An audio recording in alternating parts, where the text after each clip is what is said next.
السلام عليكم ورحمة الله وبركاته. إن الحمد لله الأكرم الذي خلق الإنسان وكرمه وعلمه من البيان ما لم يعلم، وسبحان الذي لا يحصى امتثاله باللسان ولا بالقلم، ونشهد أن لا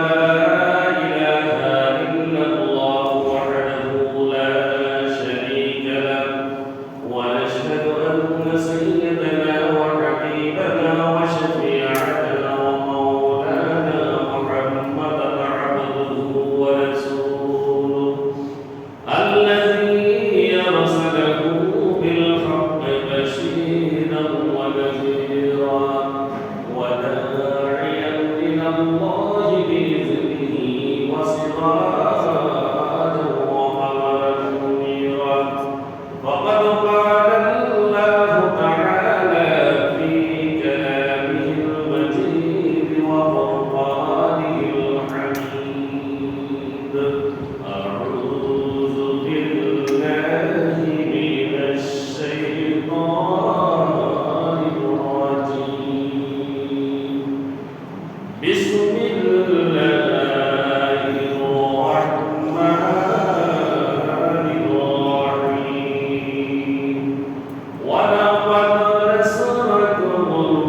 রমজানের সিয়াম সাধনার মধ্যে ঈমানের সাথে আল্লাহ রাব্বুল আলামিন রেখেছেন এবং আগেভাগে মসজিদে সমবেত হওয়ার তৌফিক ইনায়েত করেছেন।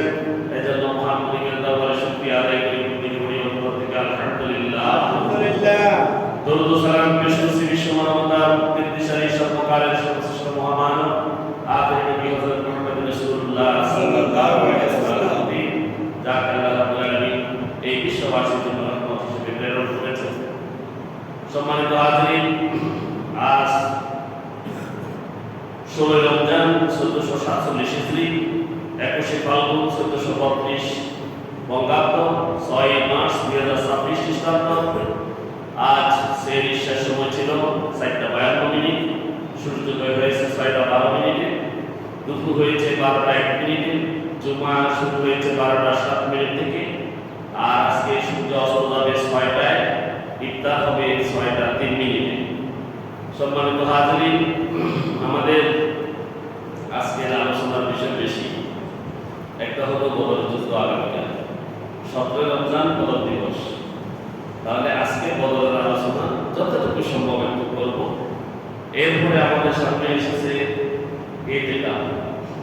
এতেকাফের আলোচনাও আছে। তার পাশাপাশি 20 রমজান থেকে তো আমাদের আবার সবে বদর শুরু হবে। এই জন্য আজকে আলোচনার একটু গিয়ে বেশি ঝামেলা বেশি। যাক, আমরা যতটুকু পারি চেষ্টা করবো ইনশাআল্লাহ। বদর এমন একটা দিন যেদিনে ঈমানের তাকওয়ায় আকাশ কেঁপেছে।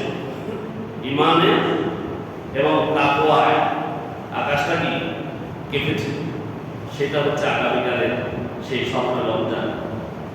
বদর এমন একটা দিবস যেদিন প্রভাতে আল্লাহ রাব্বুল আলামিনের আদেশে ফেরেশতারা বদর ময়দানে মুসলমানদের সাহায্যের জন্য মুসলমানদের পাশে দাঁড়িয়েছিল এবং তাদের কাছে এমন চিহ্ন দিয়েছিল যাতে মুসলিমেরা চিনতে পারে যে এরা আমাদের। সুবহানাল্লাহ। বদর হচ্ছে সেই একটা দিন যেদিন আল্লাহ ফেরেশতা পাঠিয়ে দিয়েছেন এবং বিশেষ চিহ্ন দিয়ে পাঠিয়েছেন, যার কারণে ঈমানদাররা তাদেরকে চিনতে পেরেছে। বদর এমন একটা দিন যেদিনটাকে শুধু মানুষের সংখ্যায় হিসাব করা নয়, আল্লাহর উপর ভরসাই ছিল ঈমানদার সাহাবীদের অস্ত্র। কি ছিল? সাহাবীদের অস্ত্র ছিল কঠোর ঈমান, আল্লাহর উপরে ভরসা। বদর মুসলমানদের জন্য এমন এক স্মৃতি, যে স্মৃতি মনে করতেই ঈমানদার যারা, মুসলিম যারা, তাদের অন্তরটা ঈমানের আলোয় ভরে ওঠে, ঈমানের আলোয় দীপ্তিমান হয়ে ওঠে। সুবহানাল্লাহ। বদরের প্রেরণা, বদরের শক্তি, বদরের তাকওয়া, বদরের ঈমান যদি থাকে, তাহলে পৃথিবীতে কোনো বাতিল শক্তিকে হারানো অসম্ভব কিছু নয়। সকল শক্তি মুসলমানদের প্রদানত হবে যদি বদরের সেই ঈমান এবং আল্লাহর উপরে সেই ভরসা যদি মুসলমানদের থাকে। এই বদর যুদ্ধ সংঘটিত হয়েছিল রাসূলুল্লাহ সাল্লাল্লাহু আলাইহি ওয়াসাল্লামের হিজরতের 2য় বর্ষে রমজান মাসে। রমজানের রোজা রেখে এই ঈমানদাররা লড়াই করেছিলেন। মুসলিমের সংখ্যা ছিল কত? এটা তো জানেন সবাই, 313 জন। কত জন? 313। আর কুরাইশদের সংখ্যা ছিল কত? 1000। কত? 1000। আর এই যুদ্ধের পরিসংখ্যান হচ্ছে, ফলাফল হচ্ছে মুসলমানদের চূড়ান্ত বিজয়। ফলাফল মুসলমানদের চূড়ান্ত বিজয়। আর মুসলমানদের শহীদ হয়েছে 14 জন। কত জন? 14 জন। কাফেরদের নিহত হয়েছে 70 জন। কত জন? 70 জন। এবং বন্দী হয়েছে 70 জন। কত জন? বন্দী 70, নিহত 70 কাফের। বদরের যে সকল সাহাবী যুদ্ধ করেছেন তাদের মর্যাদা আমাদের একটু জানা দরকার। আল্লাহ রাব্বুল আলামিন তাদের প্রতি তার বিশেষ স্পেশাল সন্তুষ্টি ঘোষণা করেছেন। সুবহানাল্লাহ। এখন কেউ যদি বদরের চেতনা ধারণ করে, তারা কি বিশেষ সন্তুষ্টি অর্জন করবে না? করবে না? এটা আস্তে আস্তে সে আল্লাহ এখনো আসেনি, আছে। এখনো যদি সেই ইমান ধারণ করে, বদরের চেতনা ধারণ করে, সেই ইমানি স্পিরিট থাকে, আল্লাহর বিশেষ সন্তুষ্টি পাওয়া সম্ভব কিনা? সম্ভব। রাসূল সাল্লাল্লাহু আলাইহি ওয়াসাল্লাম তাদের সম্পর্কে বলেছেন, লা তাসুব্বু আসহাবা বদরিন ফাইনাল্লাহা তালাআ আলা আহলি বদর ফাকালা আ'লামু মা শি'তুম ফাকাদ গাফারতু লাকুম। তোমরা বদরের সম্পর্কে কখনো কটূক্তি করো না, কখনো কটূক্তি করা যাবে না। এটা রাসূল সাল্লাল্লাহু আলাইহি ওয়াসাল্লাম নিষেধ করেছেন। কারণ আল্লাহ রাব্বুল আলামিন বদরে যারা অংশগ্রহণ করেছে তাদের পূর্বের সমস্ত গুনাহ ক্ষমা করে দিয়েছেন এবং তাদের জন্য জান্নাত ঘোষণা করেছেন। সুবহানাল্লাহ। তাহলে সেই চেতনা, সেই ইমানি স্পিরিট যদি আমাদের থাকে, জান্নাত সম্ভব কিনা আমাদের জন্য? সম্ভব কিনা? সম্ভব। তাহলে জান্নাতটা পাওয়াই আমাদের মূল লক্ষ্য হওয়া উচিত মুসলমানদের, নাকি? যারা আমরা মুসলমান নিজেকে দাবি করি, যারা ইমানদার মনে করি, আমাদেরকে সেই বদরের চেতনা লালন করে ইমানদার হয়ে জান্নাত লাভ করার জন্য আমাদের পথ চলা দরকার, ঠিক না? এটার বাইরে যারা আছেন তারা সাবধান। তারা কি? সাবধান হয়ে যান। বদরের চেতনা লালন করে জান্নাতের দিকে আগান। মুসলমানদের একমাত্র আকাঙ্ক্ষা হবে জান্নাত লাভ। কি? জান্নাত লাভ। কারণ এই দুনিয়ায় এসেছে শুধু সাফল্যের জন্য। সাফল্য অর্জন করতে পারবে তখন যখন এই দুনিয়ায় পরীক্ষায় উত্তীর্ণ হবে। এই পরীক্ষাটা চলছে আমাদের। এই পরীক্ষা উত্তীর্ণ হতে হলে আমাদেরকে বদরের চেতনা লালন করতে হবে। এই সাহাবীদের ঈমান ছিল মজবুত, তাদের ত্যাগ ছিল আল্লাহর দ্বীনের জন্য কঠিন, ইসবাত কঠিন। তাদের জীবন এবং সম্পদ সবগুলো ছিল তাদের কার জন্য? আল্লাহর দ্বীনের জন্য। অনেক সাহাবীরা আমাদের বলেছে, হযরত আবু বকর রাদিয়াল্লাহু আনহু সেখানে একটা সুই পাচ্ছিলেন না, সমস্ত সম্পদ নিয়ে আসছিলেন। ওই যে খেজুর গাছের বেড়ার মধ্যে তিনি যে একটা সুই রেখেছিলেন, রাসূল সাল্লাল্লাহু আলাইহি ওয়াসাল্লাম সেটা সম্পদ আনতে বলেছেন। তিনি সুইটা খুঁজতে খুঁজতে একটু দেরি হয়ে গেছে। রাসূলুল্লাহ সাল্লাল্লাহু আলাইহি ওয়াসাল্লাম জিজ্ঞাসা করলেন, এ আবু বকর, আপনার দেরির কারণ কি? বলে, তো আমি তো সবগুলো নিয়েছি, একটা সুই রেখেছিলাম, এটা খুঁজতে আমার দেরি হয়ে গেছে। সুবহানাল্লাহ। তাহলে বলছে, তাহলে তুমি ঘরে নিয়ে রেখে এসেছো বা আমি ঘরে রেখে এসেছি আল্লাহ এবং তার প্রিয় হাবিব মুহাম্মদ রাসূলুল্লাহ সাল্লাল্লাহু আলাইহি ওয়াসাল্লামকে। এটাই হচ্ছে স্পিড। এটা কি? স্পিড। এরকম সাহাবীরা তাদের সব সম্পদ নিয়ে এসেছেন, কারণ তারা জানতে পেরেছেন এই সম্পদ আমার নয়, এই সম্পদটা আল্লাহ। আপনি যখন দুনিয়াতে আসেননি, আপনি যখন মায়ের গর্ভে, আপনি যখন শিশু, আপনার কি কোনো সম্পদ ছিল? এই সম্পদ কে দিয়েছেন? মহান আল্লাহ সুবহানাহু ওয়া তাআলা। কি জন্য দিয়েছেন? এই দুনিয়াতে পরীক্ষা করার জন্য। কি জন্য?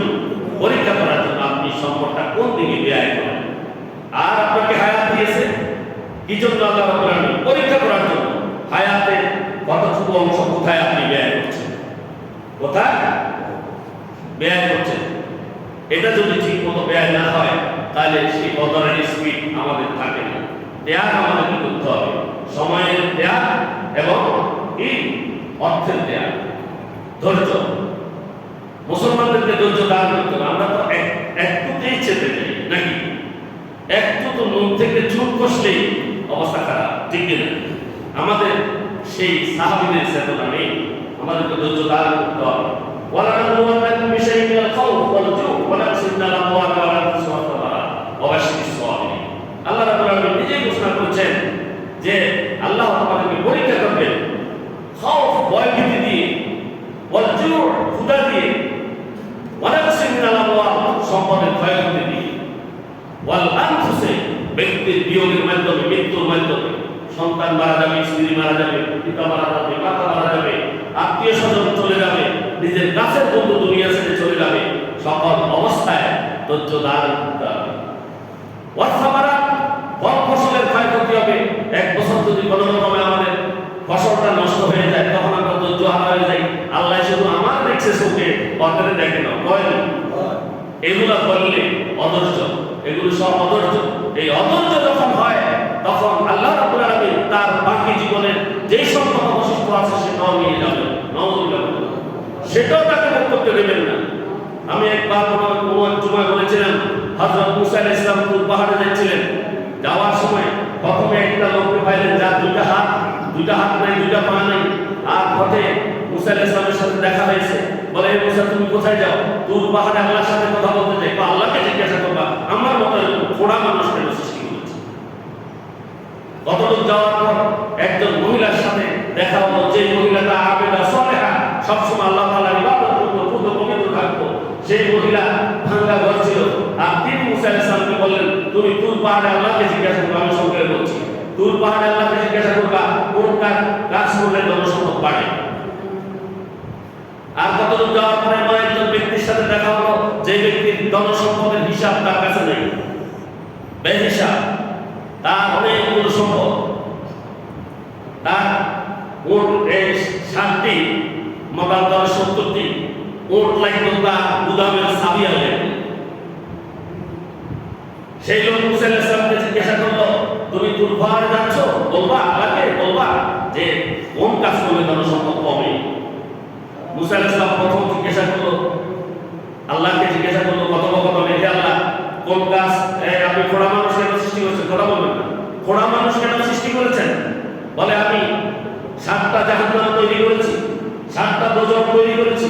প্রত্যেক দোজখের মাঝখান দিয়ে একটা দেওয়াল আছে। আর ওই দেওয়ালের মাঝখান দিয়ে ওই যে রাজমিস্ত্রিরা যে ছিদ্র রাখে বাঁশ ঢুকানোর জন্য, এটাকে হোল পাস বলে। কি বলে? হোল পাস। ওই হোল পাস ওই রেখেছি আমি প্রতিটা দেওয়ালের মধ্যে। আর ওই হোল পাস বন্ধ করার জন্য আমি এই খোড়া মানুষ সৃষ্টি করেছি। আর ওই বেচারা তো হাত নাই, পাও নাই, আবার তার জন্য দুঃসংবাদ। তার জন্য কি দুঃসংবাদ? এরপরে কোন কাজ করলে জনসম্পদ বাড়ে? বেশি বেশি করে ধৈর্য ধারণ করলে, আল্লাহর পক্ষ থেকে বেশি বেশি করে ধৈর্য ধারণ করলে, সবর ইখতিয়ার করলে, আল্লাহর শুকরিয়া আদায় করলে, আল্লাহর শুকরিয়া আদায় করলে জনসম্পদ বেড়ে যায়। পরে তৃতীয় প্রশ্ন, কোন কাজ করলে জনসম্পদ কমে?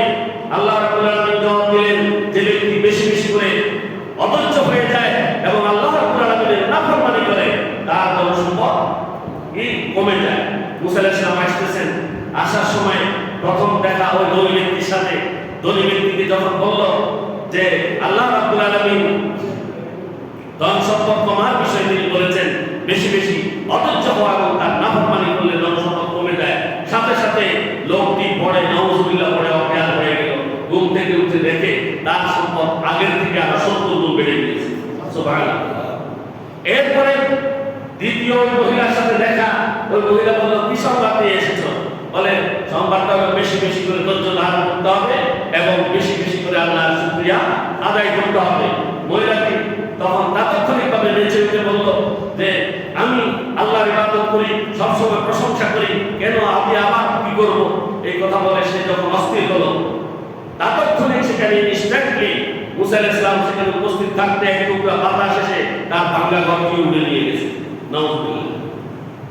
এরপরে ওই লোকের কাছে আসি, যে লোক খোড়া, তার কাছে এসে এই তো মুসা আলাইহিস সালাম কি বলবেন দিশা পাচ্ছিল না। মুসা আলাইহিস সালাম অনেক ইতস্তত করলো। লোকটি বলল যে আল্লাহর কোন কাজে আমি পৌঁছেছি কিনা এটা বলো, তুমি নির্ভয়ে বলো, কোনো সমস্যা নেই। তখন মুসা আলাইহিস সালাম বলল, আল্লাহ রাব্বুল আলামিন বলেছেন ওই দোজখের ছিদ্রগুলো বন্ধ করার জন্য খোড়া মানুষ সৃষ্টি করেছে। লোকটি সাথে সাথে বলল, আলহামদুলিল্লাহ। কি বলল? আলহামদুলিল্লাহ। মুসা আলাইহিস সালাম জিজ্ঞাসা করলো, তুমি আলহামদুলিল্লাহ বলছো? আমি এজন্য বলেছি, আমি আল্লাহ রাব্বুল আলামিনের একটা কাজে পৌঁছে গেছি। সুবহানাল্লাহ।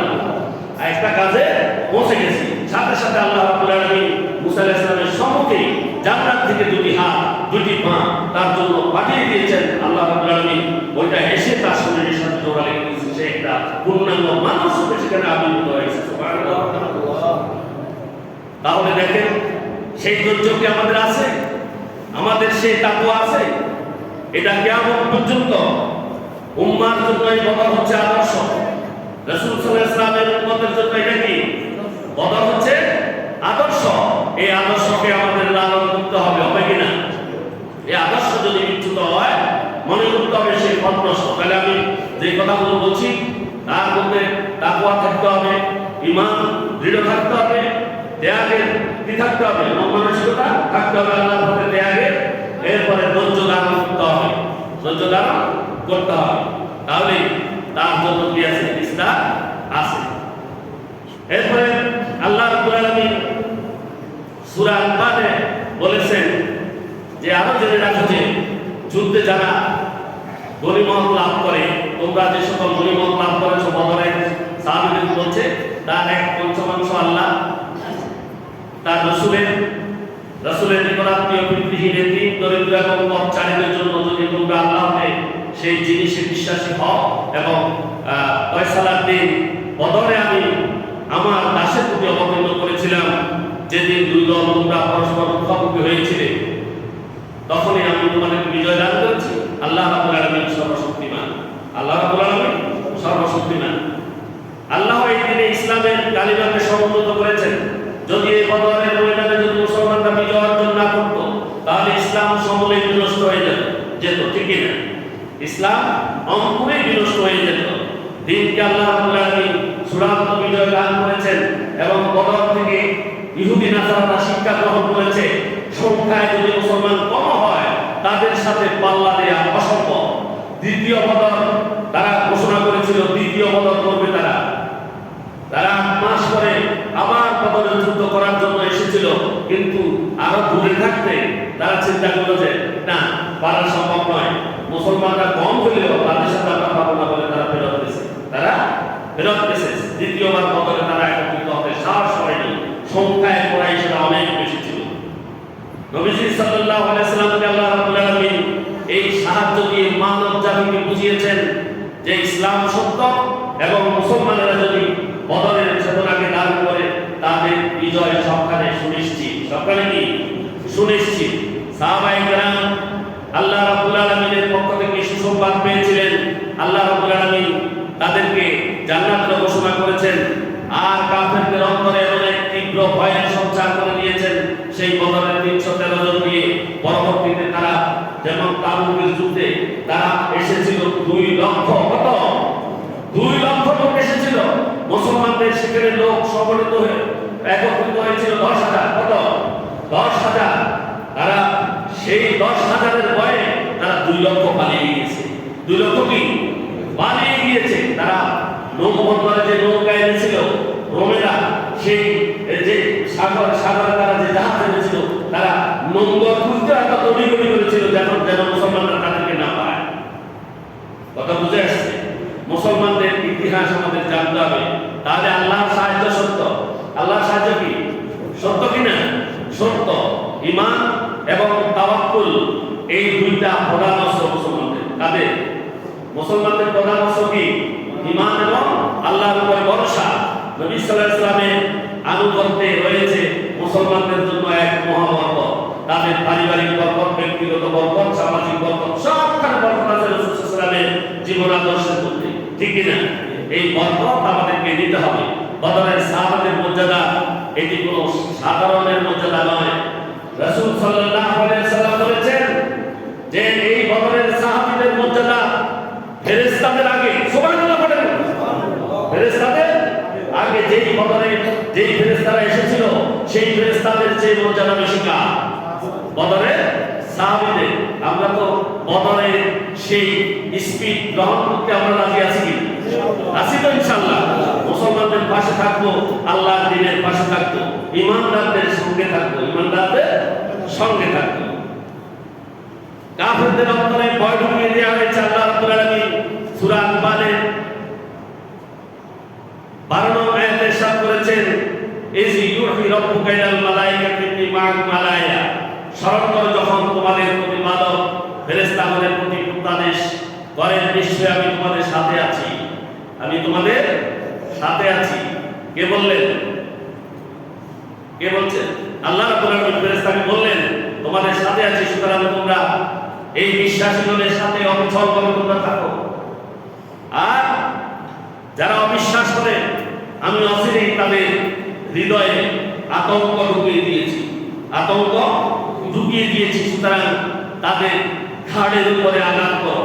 আঘাত করার সময় তারা তোমাদেরকে দেখবে না, আঘাত করার সময় তারা তোমাদেরকে দেখবে না। তাফসীরকার করে বলেছে আঘাত করো তাদের সর্বাঙ্গে। তারা শুধু চেয়ে দেখছিল, তারা ভাবতেছিল না, তারা বিহবল হয়ে পড়েছিল। আল্লাহ শত্রুরা মুসলমানদের থেকে, ঈমানদারদের থেকে 1 মাসের দূরত্বে ভয় থাকে। কোথায়? ভয়ে 1 মাস দূরত্বে থাকে। কোথায়? ভয়ে 1 মাস দূরত্বে থাকে। শর্ত হলো আমাদেরকে সঠিক ইমানদার হতে হবে। ইমানদারকে কিন্তু শত্রুরা কি করে? ভয় পায়। মুমিনের শক্তি এবং তার ইমান, তার ন্যায়নিষ্ঠতার কারণে তারা সামনে আসতে চায় না, পারে না। আল্লাহর সাহায্য অদৃশ্য হলেও এটা বাস্তব এবং প্রমাণিত বদরের যুদ্ধের দ্বারা। বদর ছিল মুসলমানদের জন্য চূড়ান্ত বিজয়ের এক সূচনা লগ্ন। আল্লাহ রাব্বুল আলামিন প্রথমে 1000 পাঠিয়েছেন ফেরেশতা। কত? 1000। তারপর পাঠিয়েছেন 3000। কয় হাজার? এরপরে কত? 5। এরপরে কত? আল্লাহ রাব্বুল আলামিন সূরা আল ইমরানের 123 থেকে 25 নম্বর আয়াতে বলেছেন, ওয়ালা মান নাসরাকুমুল্লাহু বিবাদরিন ওয়া আনতুম আযিল্লাহ ফাত্তাকুল্লাহা লাআল্লাকুম তাশকুরুন। আল্লাহ রাব্বুল আলামিন বলেছেন, নিশ্চয় বদরের যুদ্ধে আল্লাহ রাব্বুল আলামিন তোমাদেরকে সাহায্য করেছিলেন। তখন তোমরা ছিলে, মুসলমানরা ছিলে বিহবল, তোমরা ছিলে দুর্বল। তোমাদের মনের মধ্যে ছিল যে আমরা তো সংখ্যায় কম, কাফেররা বেশি, আমরা পারবো কিনা। অনেকের মধ্যে দ্বিধা সংশয় ছিল, তারা ছিল হীনবল। আল্লাহ রাব্বুল আলামিন তাদের হীনবল মুহূর্তে তাদেরকে সাহায্য করেছেন। আল্লাহ বলছেন, সুতরাং তোমরা ভয় করো শুধু আমাকে, তোমাদের অন্তরে আমার ভয় লালন করো এবং তোমরা আমার কৃতজ্ঞতা প্রকাশ করো। আমার ভয় এবং কৃতজ্ঞতা যদি তোমাদের সাথে থাকে, আমি আল্লাহ রাব্বুল আলামিন সংখ্যায় কম হলেও তোমাদেরকে বিজয় দান করব। সুবহানাল্লাহ। আল্লাহ রাব্বুল আলামিন বলেছেন, ইযতাকুলু লিল মুমিনিনা লান ইয়াকফিরাকুম আন ইউমিদ্দাকুম রাব্বুকুম বিসালাসাতিল আলাফি মিনাল মালাইকাতি মুনজিলিন। আল্লাহ রাব্বুল আলামিন বলছেন, স্মরণ করো যখন বিশ্বাসীগণকে তুমি বলেছিলে, রাসূলকে বলছেন, যদি তোমাদের প্রতিপালক 3000 ফেরেশতা দ্বারা তোমাদেরকে সাহায্য করেন, তাহলে কি তোমাদের জন্য এটি যথেষ্ট হবে না? মুসলমানদেরকে প্রশ্ন করতে বলছে রাসূলকে। আল্লাহ এই কথা বলেছেন বলে 3000 ফেরেশতার সাথে সাথে পাঠিয়ে দিয়েছেন। সুবহানাল্লাহ। এরপর আল্লাহ রাব্বুল আলামিন বলেছেন, বালা ইন তাসবিরু ওয়া তাত্তাকু ওয়া ইয়াতুকুম মিন ফাওরিহিম হাযা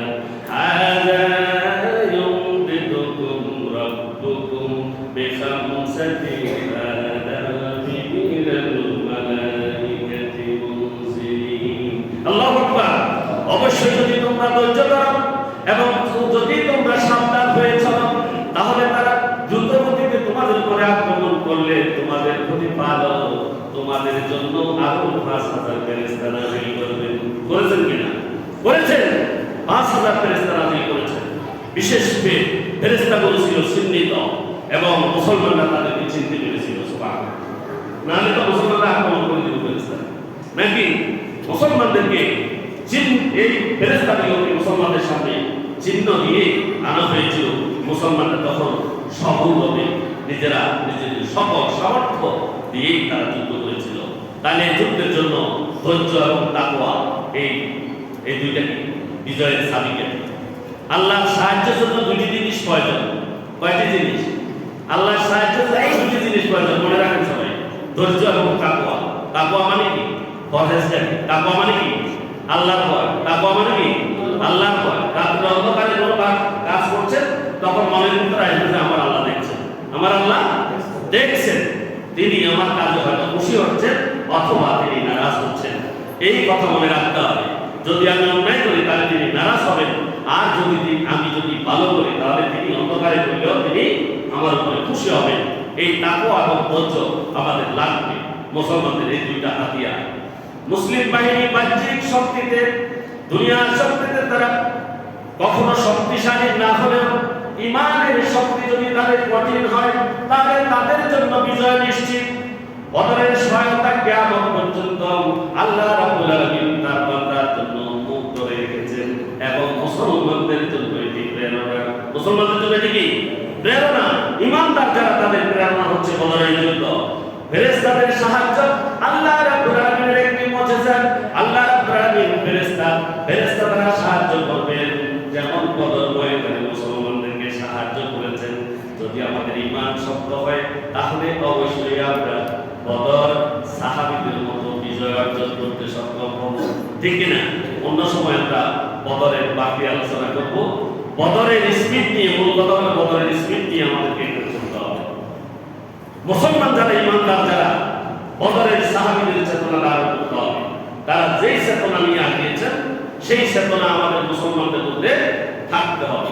যদি না থাকে তাহলে আমরা আল্লাহ তাআলার সফলতা থেকে অনেক দূরে। মুমিনদের প্রধান লক্ষ্য হবে জান্নাত। কি মুসলমানদের প্রথম টার্গেট কি? What is the goal of Muslim? মুসলিমের প্রথম টার্গেট কি? জান্নাত, হেভেন। এই জান্নাত মুসলমানদের প্রথম টার্গেট। এই জান্নাতে যেতে হলে যে যে উপকরণ, সাবস্টেন্স এন্ড ইনস্ট্রুমেন্ট প্রয়োজন, সবগুলো আমাদেরকে ধারণ করতে হবে, ঠিক না? এগুলো যদি না থাকে, আমরা খেলা খামোখা সুদাই ইমানদার করলে হইল না। লাইসাল বিরু আন তুওয়াল্লু ওয়ুজুহাকুম কিবালাল মাশরিকি ওয়াল মাগরিব ওয়ালাকিন্নাল বিররা মান আমানা বিল্লাহি ওয়াল ইয়াউমিল আখির ওয়াল মালাইকাতি ওয়াল কিতাবি ওয়ান নাবিয়্যিন ওয়া আতাল মালা আলা হুব্বিহি যাবিল কুরবা ওয়াল ইয়াতামা ওয়াল মাসাকিন ওয়া ফিস সাবিল ওয়াস-সাইলিন ওয়া ফির রিকাবি ওয়া আকামাস সালাতা ওয়া আতাজ যাকাতা ওয়াল মুফুনা বিআহদিহিম ইযা আহাদু ওয়াস-সাবিরিনা ফিল বাসাই ওয়াদ-দাররাই ওয়া হিনাল বাস উলাইকা আল্লাযীনা সাদাকু ওয়া উলাইকা হুমুল মুত্তাকুন। সূরা বাকারা আয়াত নম্বর 177। এইটা এখন তো রমজান মাস, সবাই কোরআনের সাথে সম্পৃক্ত আছেন। এই আয়াতটা ব্যাখ্যা বিশ্লেষণ সবাই করবেন। ঈমানদারি কয়দিন আছে? ঈমানদারি লাইসাল বিররা আন তুওয়াল্লু ওয়ুজুহাকুম কিবালাল মাশরিকি ওয়াল মাগরিব, পূর্ব আর পশ্চিমে শুধু চেহারা বিরানো এবং গোফার ঠুকাঠুকির মধ্যে কোনো পূর্ণ নাই। কি নেই? পূর্ণ নাই, ঈমান নাই সেখানে। ওয়ালাকিন্নাল বিররা পূর্ণ আছে কোথায়? মান আমানা বিল্লাহ, তোমার আল্লাহর প্রতি ঈমান আছে। ঈমানটা মজবুত হতে হবে। আপনার কাজে কর্মে আপনি শয়তানের চেলা, শুধু শয়তান নামে করেন সব কাজে, ঈমানের সাথে ন্যূনতম সম্পৃক্ততা নাই, তাহলে আপনার ঈমানের তিনটি দিকের শেষটি নাই, আসলটা নাই। ঈমানের জন্য তিনটি জিনিস শর্ত। কয়টি? এক নম্বর হলো যে এই অন্তরে দৃঢ় বিশ্বাস করতে হবে আল্লাহ এক, মুহাম্মদ রাসূলুল্লাহ সাল্লাল্লাহু আলাইহি ওয়াসাল্লাম তার রাসূল, আল্লাহ যা প্রেরণ করেছেন এবং মুহাম্মদ রাসূলুল্লাহ সাল্লাল্লাহু আলাইহি ওয়াসাল্লাম যাহা দিয়ে এসেছেন, এটাকে অন্তরে দৃঢ়ভাবে বিশ্বাস করা। কি করা? দৃঢ়ভাবে বিশ্বাস করা। দ্বিতীয় নম্বর হচ্ছে কি? দ্বিতীয় নম্বর ইকরার বিল লিসান, মুখ দ্বারা স্বীকৃতি দেয়া, সবখানে ঘোষণা করা। যেমন কি হযরত ওমর রাদিয়াল্লাহু তাআলা আনহু ঈমান আনার সাথে সাথে তিনি মিনারে উঠে ঘোষণা করেছেন, তাকবীর সেখানে তিনি ঘোষণা করেছেন, ঈমানের ঘোষণা তিনি সেখানে দিয়েছেন। এইভাবে মুখ থেকে ঘোষণা করে বলা, আমি ঈমানদার, আমি ঈমান এনেছি, এই কথার স্বীকৃতি। তৃতীয় নম্বর হচ্ছে আপনার শয়নে, স্বপনে, জাগরণে, আপনার সর্বাবস্থায়, সকল কাজে আপনাকে ঈমানের প্রতিফলন ঘটাতে হবে। তাহলে আপনি মুমিন। আপনি হারামজাদি করেন, ওখানে এটা খাইবেন না, ওইটা খাইবেন না, বুঝতে দেন, মাতবাড়ি সবগুলো করেন, আর কম ঈমানদার। আল্লাহরে আপনি ঠকান, আল্লাহরে ঠকানো যায়নি। জান্নাত যদি গোল হয়, ঈমানকে ঠিক করতে হবে, আর তাকওয়া তার সাথে থাকবে। বদরের চেতনা এটা, বদরের চেতনা এটা সকল মুসলমানকে এটা ধারণ করতে হবে। সম্মানিত হাজিরিন, আজকে একটু এতে ব্যবসা কথা আলোচনা করতে হবে। বদরের কথা বললে অনেক কথা যেহেতু এসে গেছে বললাম কিছু। ইতিকাফ প্রথমে হলো মুসল্লি তো কম আসছে, কোনো আসে পৌঁছে নেই। আলোচনা শেষ হয়ে গেলে এই যে এখন যারা আসছেন এই আমার আলোচনা বন্ধ হওয়ার সাথে সাথে ফেরেশতারা এখানে আজকের জুমার বইটা বন্ধ করে দেবে। আলোচনার সাথে সাথে এখান থেকে ফেরেশতারা যে এখন নাম লিখছেন, আপনাদের সবাই নাম উঠছে, সুবহানাল্লাহ বলেন। নাম উঠছে আপনাদের কারো নামে উট, কারো নামে ছাগল, আবার কারো নামে গরু, কারো নামে দুম্বা লিপিবদ্ধ হয়ে গেছে, সুবহানাল্লাহ বলেন। এরপরে আপনি জুমা পড়তে আসছেন, এটা লিপিবদ্ধ হয়েছে, ফেরেশতারা লিখেছে। এই আলোচনা বন্ধ সাথে সাথে বইটা ক্লোজ। আর আপনাদের জন্য স্পেশাল অফার, যারা এখন আলোচনা শুনছেন প্রত্যেকের নামে আল্লাহ রাব্বুল আলামিন 1000 রাকাত নফল নামাজ, কবুল হওয়া নফল নামাজের সওয়াব লিখে দিয়েছেন। আলোচনা কখন শুনবেন? মসজিদ এখনো খালি, জুমা পড়তে আসবেন কখন? 2 রাকাত পড়ার জন্য। 2 রাকাত পড়া শেষ হলে হুটমুট লাগে যায়, কে কার উপরে পড়বে এখানে এই যদি আমাদের মুসলমানই, তাহলে বদল আছে এত না। আবার মুসলমানও বলি, ইমানদারও বলি, তো কোন এটা কোন বাস্তবতা নাই, আছে না? আল্লাহ রাব্বুল আলামিন আমাদের প্রত্যেককে একটু গরম করে দিলেন, কেউ মনে কষ্ট নেই না, এটা বুঝাইলাম আর কি। আমি একটু গরম বলিয়ে দেয়, মাফ করবেন সবাই, শিক্ষার জন্য বলছি। দেখি তো এখানে খুতবা দেওয়ার জন্য উঠেছি, তখন মুসল্লি এসেছে, কেন আপনি তখন কেন আসবেন? আপনি কি আল্লাহর ঠকাইতে এসেছেন? আল্লাহর কি ঠকানো যায়? আপনি জুমা পড়বেন, জুমার একটা হাইসিয়ত আছে, মর্যাদা আছে, আপনি আগে ভাগে মসজিদে আসলে আপনার অসুবিধা নেই। আযান পড়ার সাথে সাথে দুনিয়ার সমস্ত কাজ বন্ধ, এটাই হবে মুমিনের স্পিড। মুমিনের কাজ আযান পড়ার সাথে সাথে যখন বলছে হাইয়া আলাস সালাহ, নামাজের জন্য তাড়াতাড়ি করো, হাইয়া আলাল ফালাহ, কল্যাণের দিকে তুমি ধাবিত হও, এই কথা যখন মুয়াজ্জিন বলেছে, আপনি কল্যাণও বুঝেন না, সালাতও বুঝেন না, আপনি কাজ করতে আছেন। আবার বলেন আপনি আল্লাহর বান্দা, ইমানদার, আপনি মুত্তাকি, আপনারা কেউ কিছু বলে এত গলা টানে শিয়ালান, আপনি বড় গাদ্দার। আল্লাহ আমাদের প্রত্যেককে হেফাজত করুন, জমিবাসীর প্রত্যেককে আল্লাহ তাআলা ইমানের মজবুতি দান করুন। ইতিকাফ শব্দের অর্থ হচ্ছে অবস্থান করা, মনোনিবেশ করা। ইতিকাফের পারিভাষিক অর্থ হচ্ছে আল্লাহ তাআলার নৈকট্য অর্জনের জন্য মসজিদে অবস্থান করা, মসজিদে অবস্থান করা। সংক্ষেপে আমি বলবো ইতিকাফের নিয়ত করা। ইতিকাফের 1 নম্বরে কি শর্ত? কি নিয়ত করা। 2 নম্বর রোজাদার হতে হবে। 2 নম্বর কি হতে হবে? 3 নম্বর এমন মসজিদে ইতিকাফ করবেন যেখানে জামাত হয়। কি হয়? জামাত হয়। 4র্থ শর্ত হচ্ছে মুসলমান হতে হবে, বিধর্মীদের জন্য নয়। 5ম হচ্ছে আকলবান হতে হবে, তার মধ্যে জ্ঞান থাকতে হবে। কি থাকতে হবে? ব্যাগ কললাই নাই। তারপরে বিভিন্ন রকমের নাফাকি থেকে পবিত্র থাকতে হবে। মহিলাদের জন্য যে বিভিন্ন জানালা, খায়েস, নেফাস, এগুলো থেকে পবিত্র হইতে হবে। মহিলারা ইতিকাফ করবেন, তার দৈনিক তিনি যেখানে নামাজ পড়েন ওই নামাজের স্থানে পর্দা দিয়ে সেখানে তিনি ইতিকাফ করবেন। আর ইতিকাফ অবস্থায় মহিলারা কোনো অবস্থাতেই ঘর থেকে বের হবেন না। যদি সাংসারিক কোনো কাজে কাউকে সহায়তা করতে হয়, সহায়তা যিনি সাংসারিক কাজ করবেন তিনি সহায়তা নেওয়ার জন্য ওখানে আসবেন। কথা বুঝে এসেছে যে অমুক কাজ আমি কিভাবে করবো জিজ্ঞাসা করতে হলে উনি যাবেন না, উনার কাছে আসবেন। মহিলাদের স্বামীর অনুমতি শর্ত, স্বামীর অনুমতি লাগবে, স্বামীর অনুমতি লাগবে। ওয়াজিব ও সুন্নাত ইতিকাফের রোজা শর্ত, কিন্তু নফল ইবাদতের শর্ত নয়। আর একটা হচ্ছে সর্বশেষ পাগল হওয়া যাবে না, পাগলের জন্য কি নেই? ইতিকাফ নাই।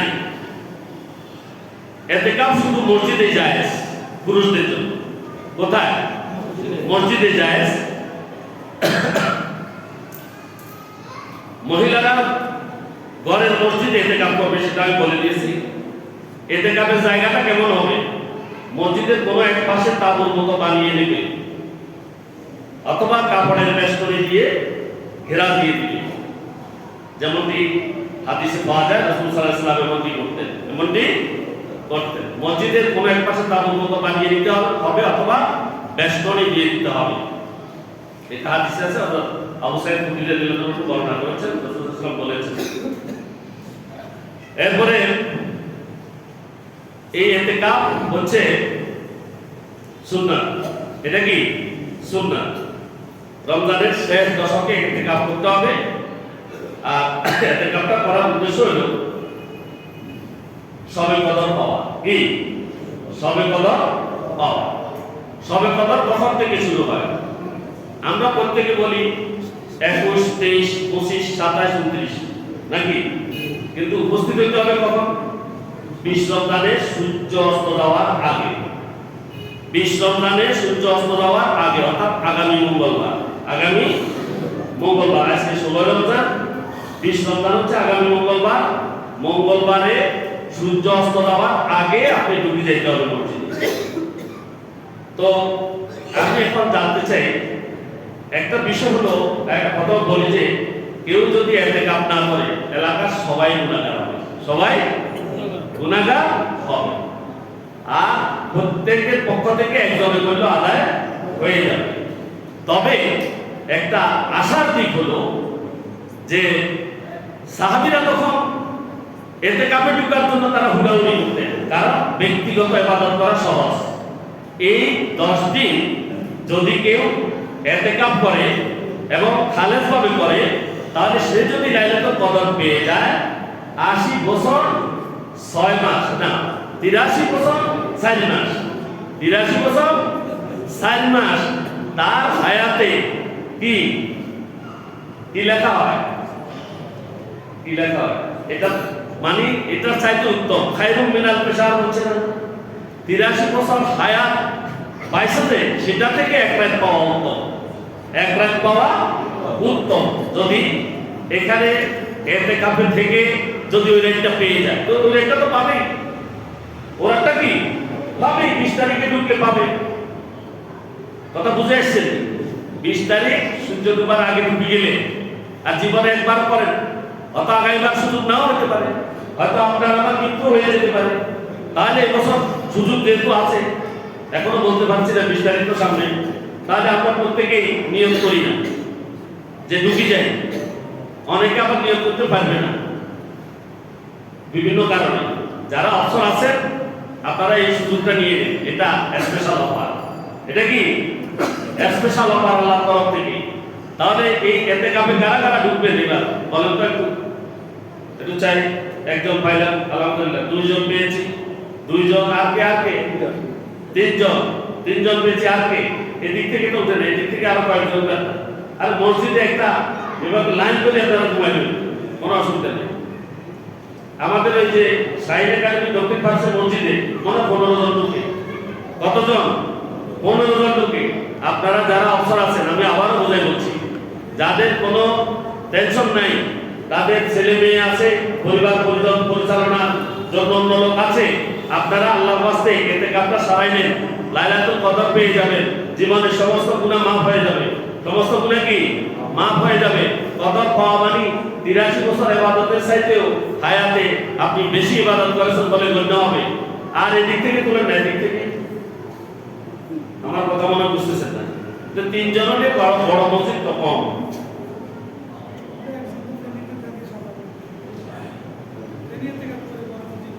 ওকে, এবার এখানে বলবেন, বেরিয়ে চলে যাবেন না। আমি এখানের জন্য বলছি, এই মসজিদে লাগবে তো, তাহলে আমি তো স্যাটিসফাই হতে পারলাম না। মুসল্লিও কমাইছে অবশ্য, আরো পিছনে কিছু রয়ে গেছে। এই যুবকেরা অন্যান্য জায়গাতে আমি দেখেছি, যুবকেরা তরুণেরা ইতিকাফ করতে তারা আগ্রহী। এরা অনেক সময় ইতিকাফ করে। আমার ছেলেটাও গত বছর পেলে থেকে বাড়িতে চলে গেছে ইতিকাফ করার জন্য। যুবকেরা এটা করা ভালো, হাত উঠেন না। আচ্ছা, ইতিকাফ করবেন। ইতিকাফ করলে এটা আপনার জন্য স্পেশাল অফার। আল্লাহ রাব্বুল আলামিন এই ইতিকাফের কারণে আপনার হায়াতের 83-84 বছর হায়াতের মধ্যে প্রতি ইবাদতে লিখে দিবেন, সওয়াব লিখে দিবেন। এই জন্য ইতিকাফ করা প্রত্যেকের জন্য জরুরি। এরপরে যারা ইতিকাফে ঢুকবেন তারা 20 রমজান সূর্যাস্তের আগে ঢুকে যাবেন। আর বের হবেন কখন? বের হবেন কখন? ঈদের চাঁদ দেখার পরে। ঈদের চাঁদ দেখা পর রাত্রেও বের হতে পারবেন চাঁদ দেখা গেলে, সকালেও অনেকে বের হয়, সকালেও অনেকে বের হয়, অসুবিধার কিছু নেই। এরপরে আসেন ইতিকাফ অবস্থায় আপনি কি কি করতে পারবেন, কি কি পারবেন। ধূমপানের যাদের অভ্যাস আছে দ্রুত ইতিকাফে ঢুকে যান। তাহলে 10 দিন না খাইলে অন্তত অন্তরটা বাঁধে রাখি, তাহলে কিন্তু বাইরে যেতে নাই ঢুকে যান। ওইটা করা যাবে না, ইতিকাফে থাকলে এটা করা যায় না। কোনো নেশা ইত্যাদি নেই। বাহিরে কারোর সাথে কোনো যোগাযোগ করা যাবে না। বাইরে বেরিয়ে কথা বলতে পারবেন না, বাজারে যাইতে পারবেন না, খানার জন্য যাইতে পারবেন না। তবে হ্যাঁ, খানার জন্য যাইতে পারবেন যদি আপনার কেউ না থাকে, তবে ওখানে গেলেও কথা বলতে পারবেন না, খানা নিয়ে চলে আসতে পারবেন। এটা অসম্ভব, এটা দরকার নেই। এটা আমাদের এত পড়ে যায় না যে খানা যায় একটু হবে। খানা আমি অনেক আছে, কথা বলছি না, আমি ওই কথা বলছিলাম, আমি মাসালার কথা বলছি। বাইরে কারোর সাথে কথা বলার দরকার নেই। আপনার ইতিকাফকে আপনি কি শুদ্ধ করার জন্য মসজিদের ভিতরে থাকবেন, বাইরে যাবেন, প্রয়োজনে কাজ ছাড়া আবার চলে আসবেন, কোরআন তেলাওয়াতের মধ্যে থাকবেন, নফল ইবাদতের মধ্যে থাকবেন, আর রাত্রে আল্লাহর কাছে কান্নাকাটি করবেন। এটাই হলো আপনার কি এই ইতিকাফ। এটা করবেন। আল্লাহ রাব্বুল আলামিন আমাদেরকে সঠিকভাবে ইতিকাফ করার তৌফিক দান করুন এবং আমাদের প্রত্যেককে ইতিকাফের নিয়ত করা এবং ইতিকাফ করার সুযোগ করে দিন। তোকে বলি আমিন। ওয়া আখিরু দাওয়ানা আলহামদুলিল্লাহি রাব্বিল আলামিন। আসসালামু আলাইকুম ওয়া রাহমাতুল্লাহি ওয়া বারাকাতুহু।